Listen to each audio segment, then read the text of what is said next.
there are no battery-powered dump trucks. There are no battery-powered airplanes to fly people back and forth. Gasoline, fossil fuels are still the rule of the day in America. You're not going to get rid of oil and natural gas. The supply chain for getting materials to the job site, it's just not there. I can't get meters for housing. We've canceled more housing projects or developments because you can't get stuff. Time is money. And then you keep saying middle class, rich, middle class. I know a lot of people, if you look at their balance sheet, if you look at their net income, they choose to pay mortgage guarantee insurance because they have their equity tied up in other projects. So they choose to pay the mortgage guarantee insurance. It's risk-based.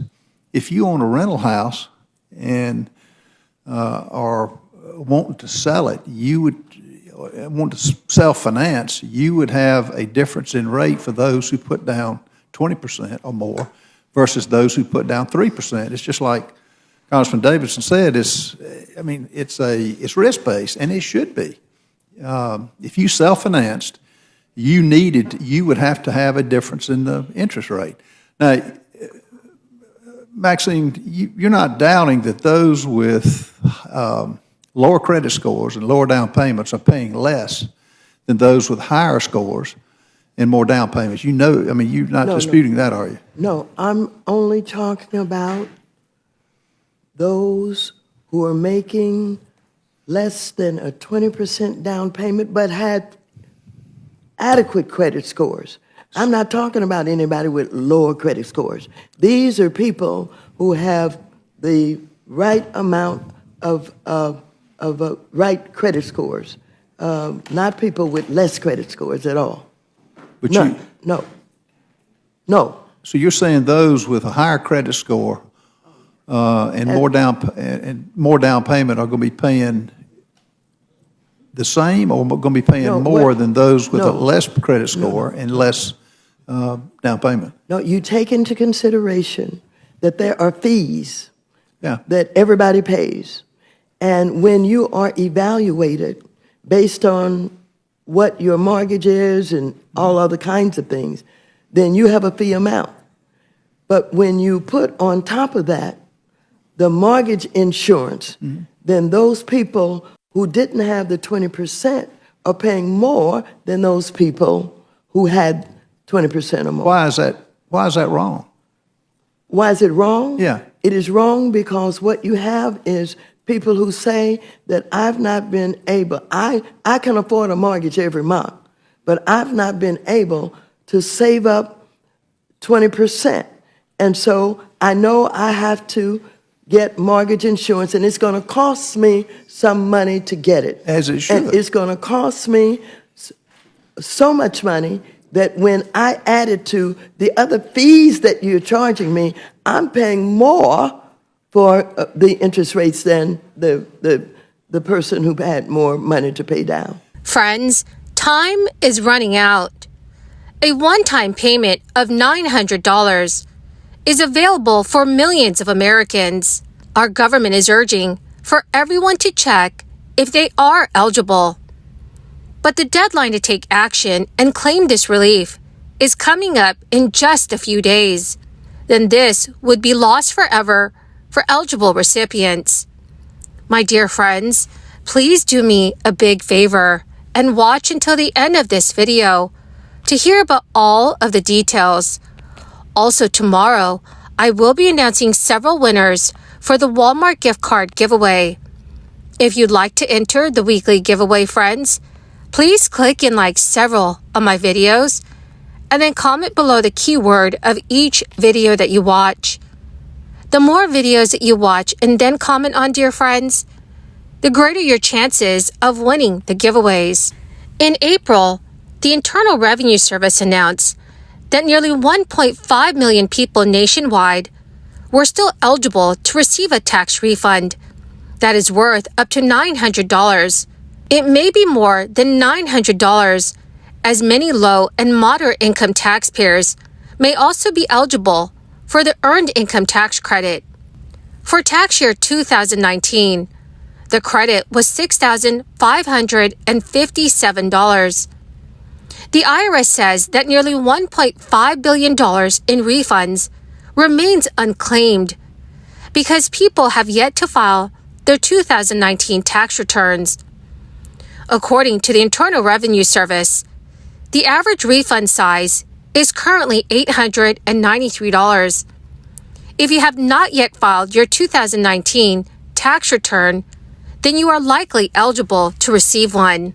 IRS Commissioner Danny Werfel acknowledged that many filers missed a deadline because of the outbreak of the crisis, adding that the agency wants taxpayers to claim these refunds, but time is running out. Under the law, taxpayers generally have 3 years to file and claim their tax refunds. If they do not file a return within 3 years, the money then becomes the property of the U.S. Treasury Department. However, friends, for 2019 tax returns, individuals had longer than usual to file and claim their refunds because due to the national emergency, the 3-year window for 2019 unfiled returns was postponed to July 17, 2023. This means taxpayers who have not filed their 2019 tax returns have until that date to do so. And the good news is that some may be able to receive close to $900. The IRS also recently said it sent bills to taxpayers with the wrong due date, wrongly informing some California residents that their payments were due in 21 days, when in fact, they have until later this year to pay up. The tax agency on Wednesday apologized for the error in a statement. The bills were sent out to taxpayers who have a balance due to the IRS for the 2022 tax year, with the agency noting it is legally required to send the notices. It is called IRS Notice CP-14. The IRS did not disclose how many taxpayers received an erroneous letter, but Jackson Hewitt, the tax prep company, said that the agency is sending out millions of the notices this month. The error stems from a decision earlier this year to provide more time to most taxpayers in the state of California to file their taxes due to natural disasters such as winter storms, flooding, mudslides, and landslides. This year, most Americans had until April 18th to file their annual tax returns without an extension. But the IRS pushed back the deadline to October 16th for residents of many California counties, including Los Angeles and San Francisco. But the IRS funding is back in the news. Less than a month after a debt ceiling agreement that would claw back some of the IRS funding previously authorized by the Inflation Reduction Act of 2022, a bill is back in the House to reduce the agency's funding even more. The bill would also impose various restrictions on the use of IRS money, including a bar on developing a system that would allow taxpayers to file their returns for free directly with the government. The House Appropriations Committee released a fiscal year 2024 bill for the Financial Services and General Government Subcommittee earlier this week.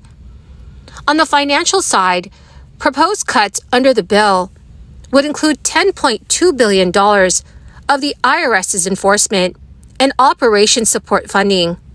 The IRS would receive $11.2 billion for fiscal 2024, shaving $1.1 billion off the fiscal year 2023 enacted level. Here is how that compares to prior years. If those numbers look a little higher than expected for the previous year, IRS's actual expenditures were almost $14.3 billion for the overall operations in the 2022 fiscal year. This includes supplemental funding to support the IRS's crisis-related activities. Well, my beautiful and amazing friends, that is the end of my daily stimulus update video for this Thursday. My friends, thank you so much for joining me here every day and for being part of this community. To say thank you and to show my appreciation, I will be doing weekly giveaways for the Walmart gift card giveaway. If you'd like to enter the weekly giveaway, friends, please click and like several of my videos and then comment below the keyword of each video that you watch. The more videos that you watch and then comment on, the greater your chances, my friends, of winning the giveaways. Thank you and have a wonderful and very blessed Thursday.